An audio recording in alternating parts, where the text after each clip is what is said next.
Hello, I'm Chancellor Emeritus James Measer. Joining me today is Jacquelyn Dowd Hall, the Julia Cherry Spruill Professor of History at UNC. Jacquelyn Hall is the founding director of the Southern Oral History Program, based in the University's Center for the Study of the American South. During her career, Jacquelyn Hall has served as president of several historical associations and was awarded a National Humanities Medal by President Clinton in 1999. In 2011, she was inducted into the American Academy of Arts and Sciences, one of the nation's oldest and most prestigious honorary societies. For decades, Carolina faculty like Jacquelyn Hall have served this state and this region by studying and improving the quality of life in the American South. The Southern Oral History Program is continuing that critical focus on the South, even as North Carolina and the University of North Carolina have become increasingly global. Professor Hall, it sounds like the Southern History Program has really created an incredible collection of historical materials. And I think as I think about it, it's really impossible to talk about the program without talking about you personally. And you not only created this program, you're closely, maybe solely identified with it, although I know it's been a huge team effort. Would you talk a little bit about yourself, first of all, and your graduate studies and your early work, and how this all led you to begin this program here in Chapel Hill? Well, I'm happy to, but I have to say that this really has not been just my creation. It really has been created by all the different people who have moved through the program over the years, and it's going strong now. Right. But my path here is sort of indicative of how oral history developed in general, because I went to college in Memphis, Tennessee, and then to graduate school at Columbia University. And Columbia was the font of one stream of the oral history movement or development that was going on in the 60s, 1960s and 70s, starting after World War II. And the focus of that program was very much on interviewing leaders. Right. And the motive behind the movers and shakers. The movers and shakers. And the motive behind it was the correct perception that we increasingly don't have the diaries and letters and rich sources that elites used to leave behind, by which we've written about the founding fathers and so on. We can't do that kind of history anymore. So that's what Columbia had been doing for many decades. I, however, as a graduate student, had no involvement or knew anything about the oral history program at Columbia. And I think that was significant because it was not connected really to the teaching mission of the university or to the history department. So as graduate students, we weren't being trained in doing this kind of research. So there you were in the middle of this Not center, knowing. but you were in the history program and the PhD program, Exactly. essentially divorced from all of that at Columbia. Exactly. So as I was finishing my exams, I hadn't finished my degree, I moved to Atlanta and went to work for the Southern Regional Council, which was an old line civil rights organization, and worked with a new organization there called the Institute for Southern Studies that was putting out a magazine called Southern Exposure, just as a volunteer. And we were had come out of the civil rights movement and the anti-war movement. That was very much our consciousness and our motivation at the time. So we were putting out this magazine, and we thought of it in two ways. One was to try to understand what was going on in the South then in the early 70s, what was going to happen, where the movement was going to be going next, and to look back at the past, looking for a usable past to help us in making that move forward.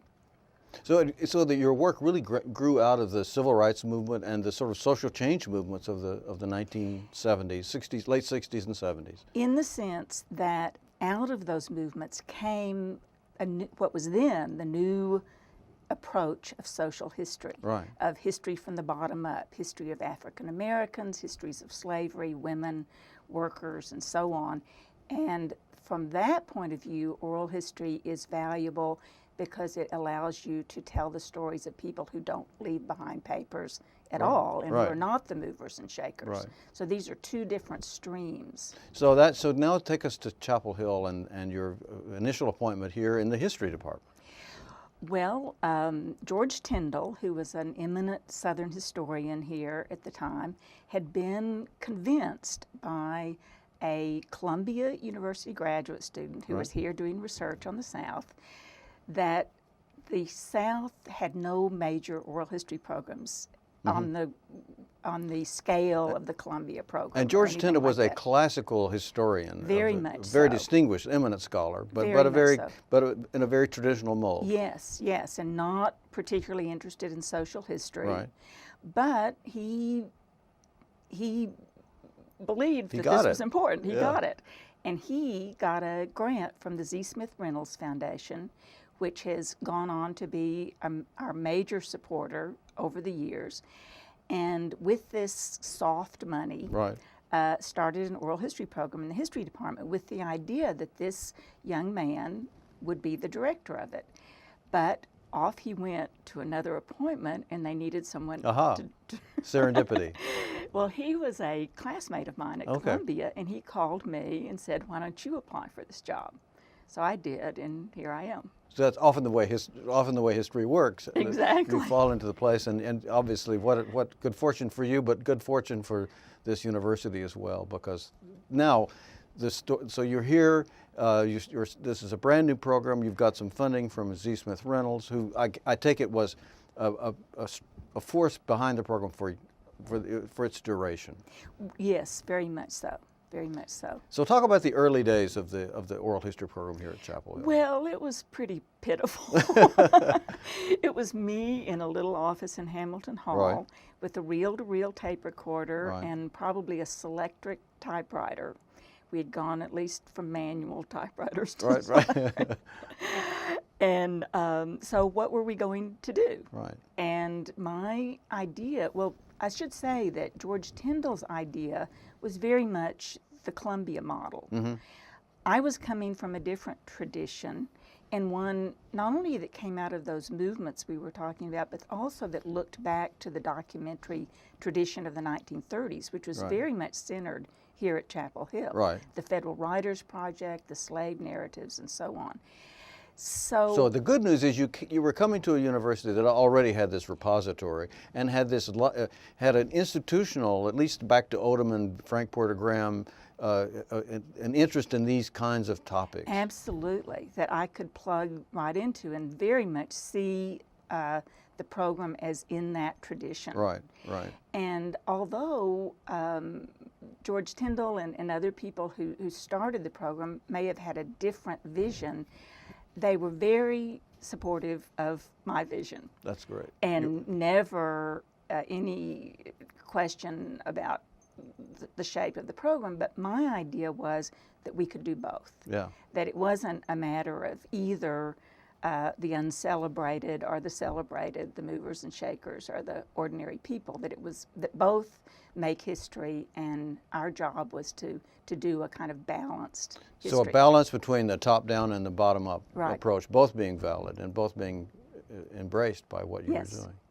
So obviously born in these social change movements, did that continue to be the primary focus of the work you were doing in those early days? Yes and no. As an example, the very first big projects that we did, which were funded by the Rockefeller Foundation within a year or two after I got here, one was a project on the transformation of Southern politics in the wake of the Civil Rights Movement. And that was a great project, which turned out, in that project we interviewed Bill Clinton, we interviewed Al Gore, we interviewed Jesse Helms. These were all people at the very beginning of their careers. And that was, political leaders. But the other half of the Rockefeller Foundation grant was to do a project on that we call Southern Women After Suffrage. So it was looking at what women in the South did in the wake of having gotten the right to vote. So So, so that's again an example of this balance of the uncelebrated, the little people who wouldn't have whose voice might not be heard or recorded, and the Bill Clintons and Al Gores and Jesse Helms of the world.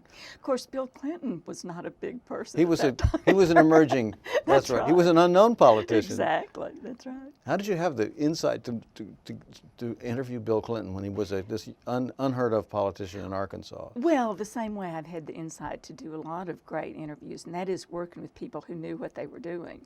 We were working with a journalist and a political scientist who were really conceived the project and did the interviews. So they knew what they were doing, right. And we gave them free rein. I think that's wonderful, but it really did, I think, mark your early success. And I'm also intrigued by the fact that I take it that even though I've read that the history department was not exactly a happy department in those days, in terms of it had factions of classicists or classical historians and others who thought history ought to be more socially engaged, and somehow you were able to do your work because it was engaged scholarship. But it was embraced by the more conservative members of the faculty, I take it. Or was it? Well, I wouldn't say even that the factions in the history department necessarily broke down along conservative liberal lines. Okay. It was very factious and very complicated. But I would say that it had to do partly, you're right, in that it had to do with the history department modernizing and moving toward being a more a broader department, not being as focused on the South as it had been, and yet maintaining its preeminence in the South. So there were no women in the department. So there was, are we going to bring women into the department? There were all kinds of issues and cross currents that we could have capsized our boat, right, if that's not right. a mixed metaphor. And you were obviously, you came here at a time when women were not particularly well represented on this faculty. No. How many women were in the history department when you joined it? One woman besides me who was there with tenure. And Jacquelyn, who went on right. to be a leader. Who we can thank for many things, yes. Including the Institute for Arts and Humanities. But it was a time when as I've read the history of this university, in fact, there was a time when women were brought here, but they weren't, tenure was difficult for women. Right, yeah. And I only know this after the fact, but I came in 1973, and in 1974, the university, under pressure, I'm sure, put forward a mandate to departments of affirmative action, that right. we had to bring women in and offered positions to departments who would bring women and minority members in. And as I understand it, I can't swear to this, but a whole cohort of women came in. There was the class of 74 that people still talk about. Right. And a lot of those women didn't survive. So I was a little bit older than the class of 74. But you did. I did somehow. And was it more difficult for you you think, as a woman, leading this program in essentially a male bastion department of traditional scholarship, or was there some liberation in being a woman? I think that the difficulty was probably being the hat of an administrator, trying to be the director of a program right. in a university where men were the chairs of departments and the directors right. and the administrators and so on. We really didn't have the kind of diverse administration and leadership then that you have now. So from the early days of the program to the present, obviously there must have been mileposts along the way as this has evolved into something much bigger than it ever was at the beginning. Could you just cite what you think those most significant mileposts were? Well, the program has always depended on grants, on going out and raising money for right. specific right. projects. So the Milestones tend to revolve around those. I mentioned the early grant from the Rockefeller Foundation that helped us really make a mark. And I would say that the next milestone came in the late 70s when we got a grant from the National Endowment for the Humanities to do the industrialization project, Right. which led to writing Like a Family, The Making of a Southern Cotton Mill World. And that really was that was a big milestone. And because that book was noticed and awarded. It was, and history is a solo endeavor. Right. It's not like the sciences. You don't work in labs. You don't work Right. together. This was a book written by 6 people, 5 of whom were graduate students. Right. This was a risky endeavor. And that book won every prize in its path. Was this risky for you also as a young scholar? Yeah. Yeah. I thought so. I mean, so why and how? Why was it risky? Uh-huh. Well, because Because it's not traditional scholarship. it's not traditional scholarship, and it's not my next monograph. Right. It's a collaborative So here you book. have 5 graduate students, and you wrote this book. And what awards did it receive? It won the Best Book Award from the American Historical Association, the Organization of American Historians, the Best Labor History book. It won 6 awards. So it was a stunning success. It really was. And I don't know what would have happened if it hadn't been. Well, we don't have to worry about don't have that. to worry about.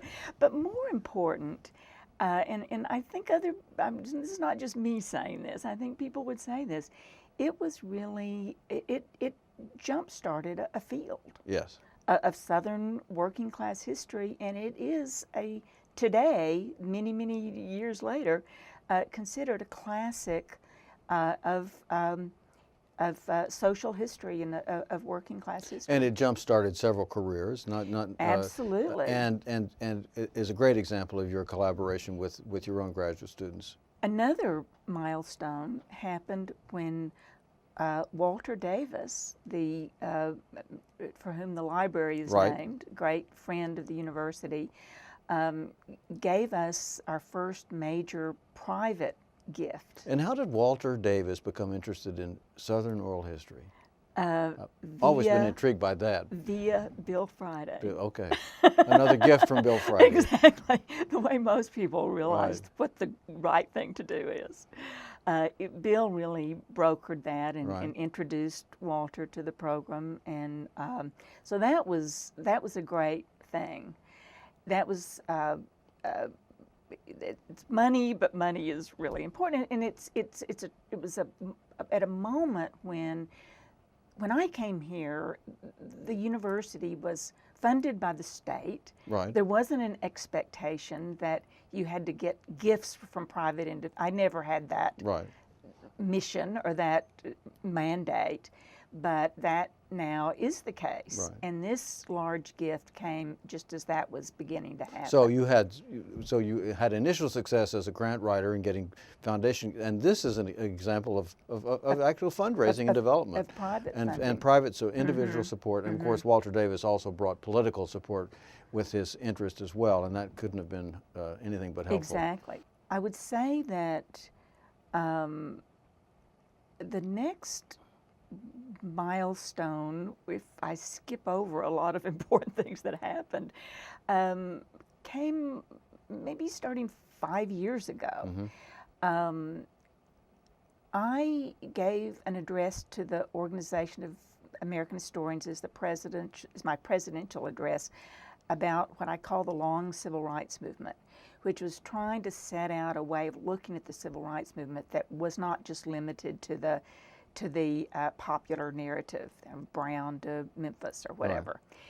Right. And that came out of doing oral history, and on the basis of that, we built a big new oral history oral history project documenting that longer story.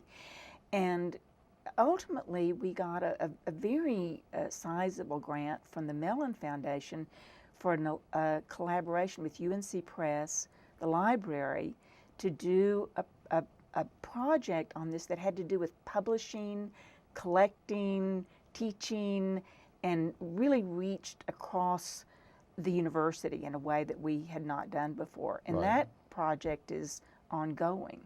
And if I may say so, that's an example of your work and your program bringing a worldwide distinction to this university and to this department and to you. And it's a great example of building great institutions. I mean, I just want to applaud that and recognize it and note that it somewhere along in this narrative of these milestones, this program has become one of the real jewels in the crown of this university. And I think one of the things that's important is this project. People often ask me, well, how do you decide what you're going to do? And Right. that is a good question. But I don't think I've ever said, okay, where's the money? Right. You know, what could we do that would be a fundraising opportunity? Right. This Good for you. project is an example of this came out of an intellectual agenda Right. of trying to understand history in a different way. And then the project was built around that. And it had then attracted the interest of the Mellon Foundation, Right. which was interested not so much in oral history per se, but in helping institutions like UNC Press, the oral history program, come to terms with the new digital media and all Right. the challenges that poses to traditional publishing and so on. But what I also hear you saying is that you were always driven by questions, by Yes. asking the right questions and the right ideas. Never in terms of never going after a funding source just because it was a funding source. Always the intellectual component was the driver. That's right. We've talked a lot about the program being lodged in the history department, which it was for most of the time, but now it is part of the Center for the Study of the American South. What's the significance of that change? Very significant. We've talked about the advantages of being in a history department, and they are many. The disadvantage was resources. And when the university created this new Center for the Study of the American South, which had a significant endowment and its mandate was to bring together all the different dimensions of the way the university serves and studies the South, it just was very clear to me that the oral history program had to be part of that. Right. For the good of the center, but also for the future and stability of the program. So being part of the center has given us a kind of foundation of support that we never had before. And I was concerned. I was nervous about this move because I feared the loss of that connection to teaching and, Right. and faculty and so on. But I don't really feel that has happened. I think that the oral history program continues to be very central to the mission of the history department. Right, Just right. because we're not, and because I am in the history department, because we support many students in the history department. We attract people to come here and study history. So I think we have the best of both worlds. Give us some examples of places or communities where you think we might have actually had an impact on what we were doing. And then the second part of this question is impact on policy itself. Well, the example I would use of both, which is a relatively recent example, has to do with the North Side neighborhood here in Chapel Hill. Yeah, which is the historically black Right. part of Chapel Hill. Della Pollock, who's now the acting director of the program and a longtime collaborator, we've done many Right. earlier community engagement projects together. She is the director of the Cheek Center for Saving and Making History Right. in a church in the North Side community. And the way she began, what that center did initially, and the way it began to work with that community was through oral history. Right. That was the entree. And it was an entree in two ways. One, it was not UNC researchers going in to study a community and then go publish something about it, or coming in telling the community what to do. It was students who are the backbone of that center going in and asking people about their lives and learning what was important to people in that community and what they saw as the issues that they were facing. And also creating this collection of interviews that said to these people, the people in this neighborhood, you are important to the history of Chapel Hill, Right. and to the state and the country, and UNC understands that and wants to make that history, preserve that history and make Right. it known. And out of that has come, as you know, most recently, UNC has now committed a significant amount of money to helping the North Side neighborhood deal with particularly the issue of affordable housing. Right. The pressure on that community caused by students moving into the community. Right. And so that's a kind of policy making that emerged out of oral history Right. listening.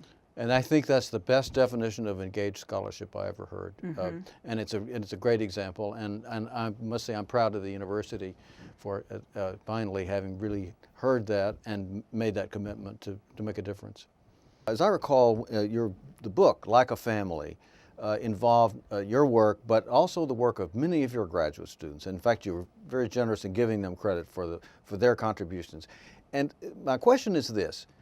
You, I think, unlike most oral historians, and by virtue of being one in a history department, but you didn't divorce the work in oral history from the academic activities of the department, including teaching. You integrated your own teaching and the work of the Southern Oral History Program into the educational processes of the Department of History.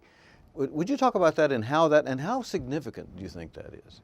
I think it's very significant. I think it is what sets this program apart, and it's certainly the thing that's given me the most satisfaction. I was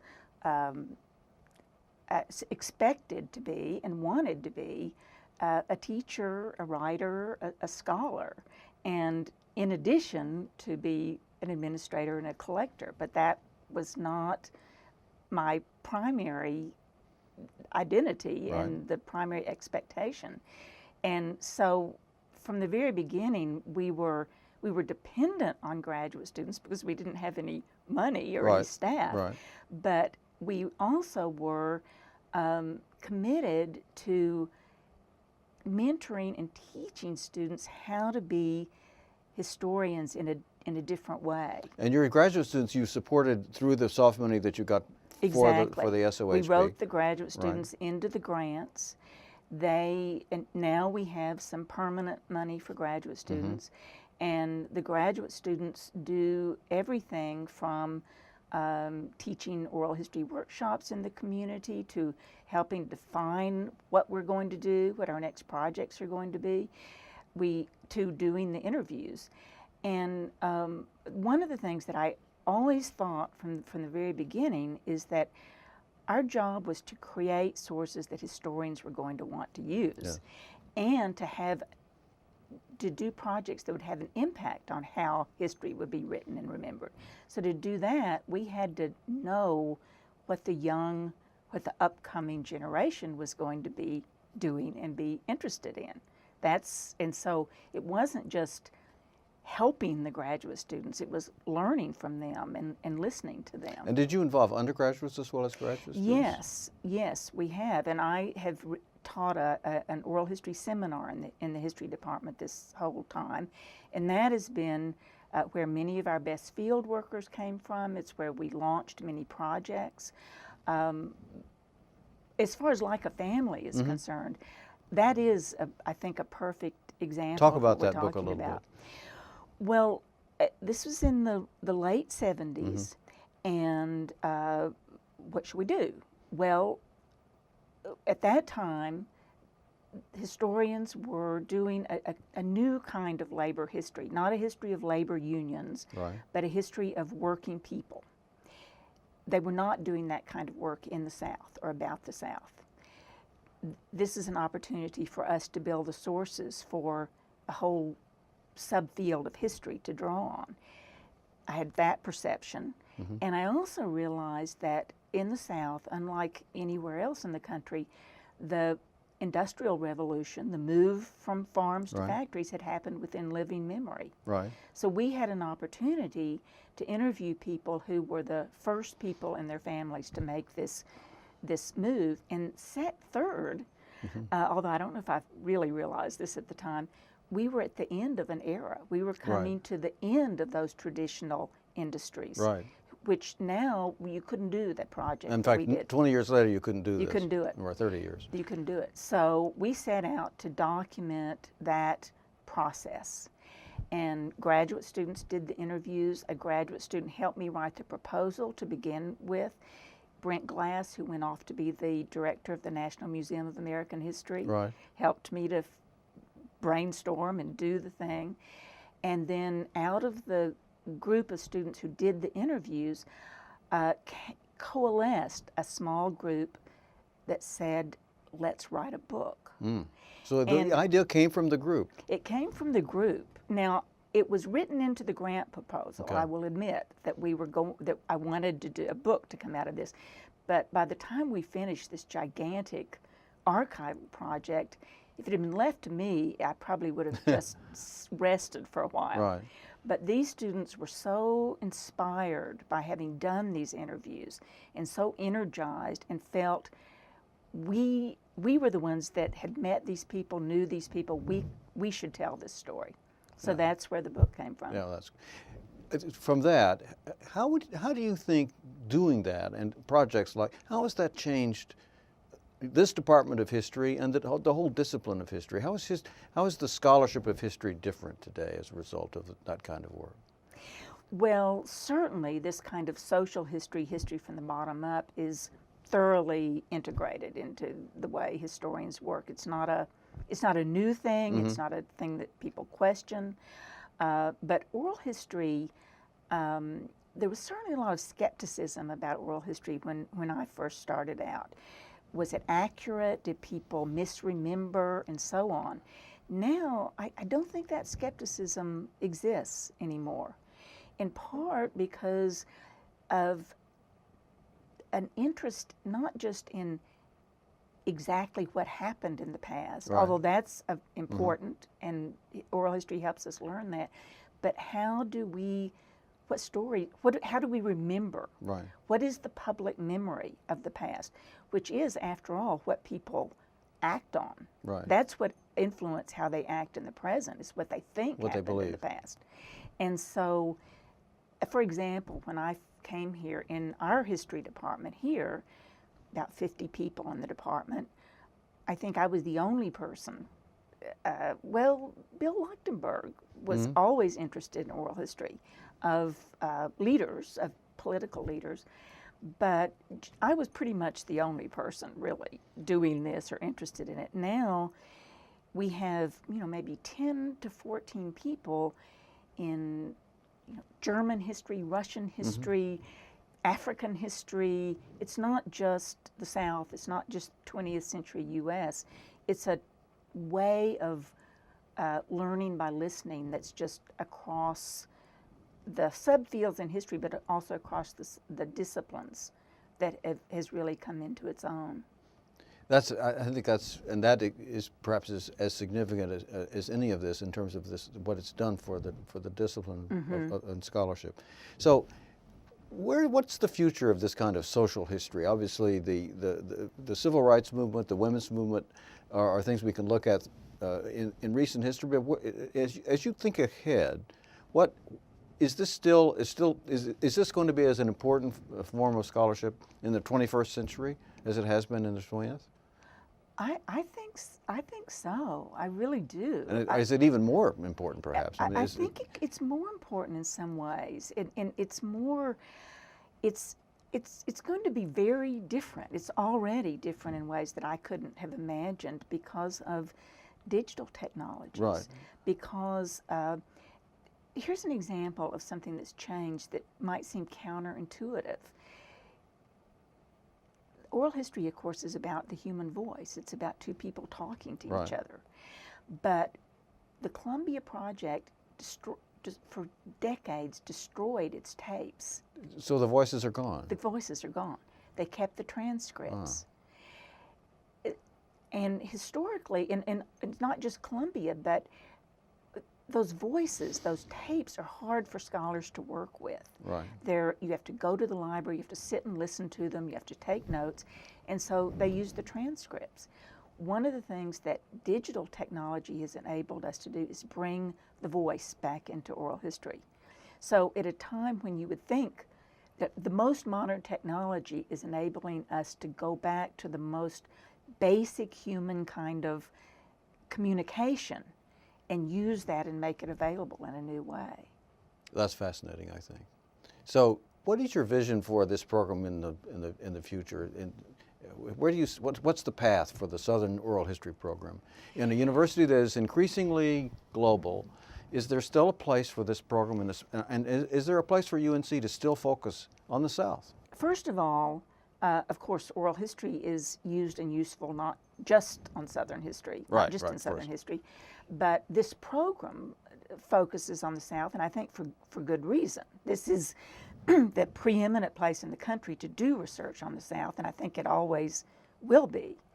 I think that people have a false idea about globalization. That is, they think that globalization erases people's identification with place and locality. Scholars tell us that that's actually not true. It often intensifies, makes people self-aware of who they are and how they differ from and are as the same as others in a new way. So I don't think there's to me, there's no contradiction between globalization and the study of place and region. The South has always been, this isn't anything new. Right. It's always been caught up in global forces. That's something we study. As far as the oral history program itself is concerned, of course, I can't predict.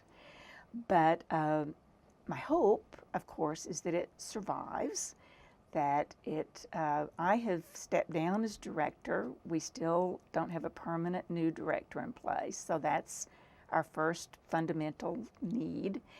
That it maintains its core values of intellectual ambition and commitment to students, but it's already going in new directions, and I see these continuing. One of those is the direction of digital technologies. Right. This is something that this program is, I think, way ahead of most programs, way ahead of the curve in creative uses of this technology. That's not because of me. That's because of people younger than I am who really understand these things and can do them. But I have had the foresight to bring them on. Right. So that we're doing, now all of our audio recordings are available online. No other program can say that. We are collaborating with the new Carolina Digital Humanities Lab on ways of using and analyzing masses of oral history materials in ways you couldn't do before.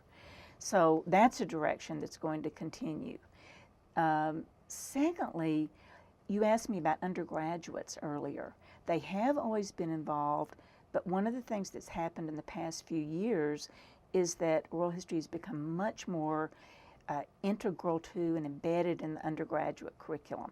And there's a kind of upsurge of interest among undergraduates. And I could talk about that more, but I'll just leave that.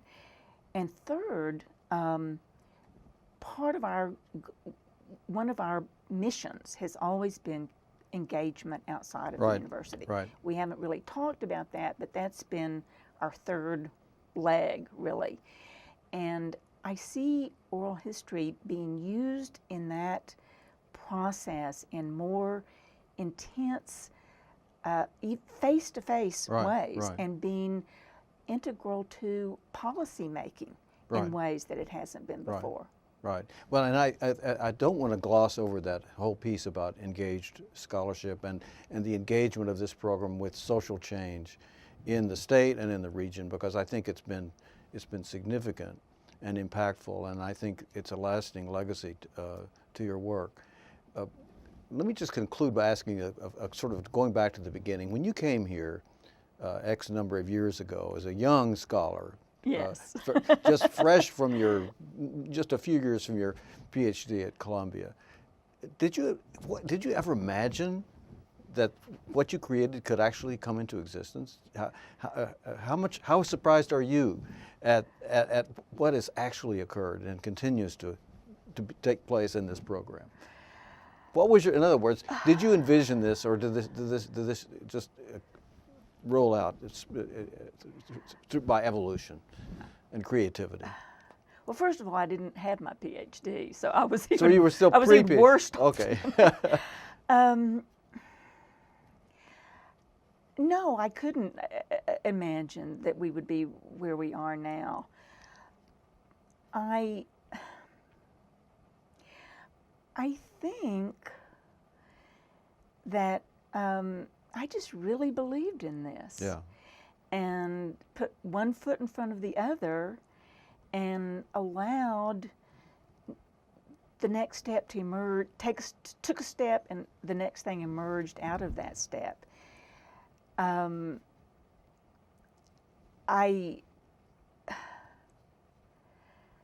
didn't know. I would say in the beginning, I didn't expect, I thought it was quite likely that both I and the oral history program would be gone in 5 years.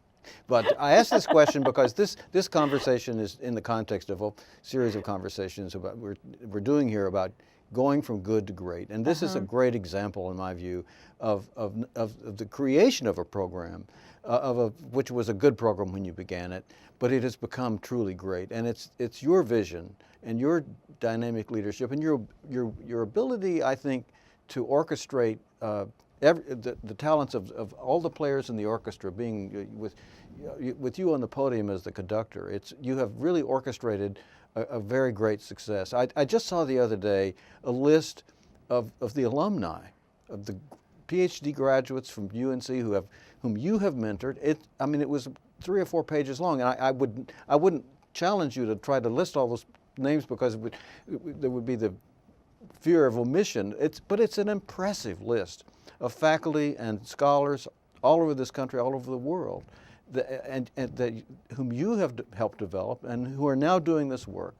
And I think we're just all in your debt for what you have done and so I must say I think I can't imagine University of North Carolina without this program in the future as a very important part, not only of the history department, but now the Center for the Study of the American South. And I just want to, on behalf of all those students and the people of this region who have benefited from that work, say thank you. Well, thank you.